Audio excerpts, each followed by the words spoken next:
नबी अलैहिस्सलातु वस्सलाम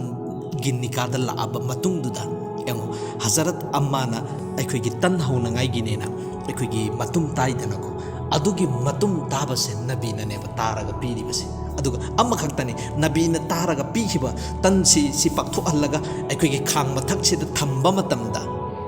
सी सुमुन मुनखिबा नत्तेबा अखोगी तनगी करीसे सिगी अचोतपसे सी कंखिबा नत्तेबा खांगी असाबगी मथक्सिदा थंबा मतमदा हजरत आयशा नेब ngairga लेरिबसी करी तौरे या रसूल अल्लाह नहाक नाइंगोंदा तारगा पिरखिबा करीदो मतुमदो अदुगिदो अइना तन हौरगा खांग मथक्ता थंबनी अदुनि मुनबा ngairibसी सिने हजरत नबी अलैहिस्सलातु वस्सलाम ने ए आयशा आइगी खुदसिना पाइखिबा सोखिबा पोसक्तो दुनिया की मई दिलायरदना जहनम की मई फोब हराम ओइखरबने दुनिया की मई अदुना सुकचाक चाकबा नंग अदुइ मतम नबी अलैहिस्सलातु वस्सलाम न मखुदसे तैथोप इखोइगी रुमाल से सिगिसे मई तने बलंग चल्लिबसे अदु मई सिदा लंगजल मतुंग इखोइ चिमटी से मई चपसेना चप्पगा लखलक्प मतमदा रुमाल सिदा अमोत पेयाव सिंगसिना मई सिना लोइन चक्थिखरे अदुगा रुमाल सिना पूरा पुंहन हल्लगने बथुगैसे करिगी रुमाल दुदा नबी की खुद से सोखरबनिना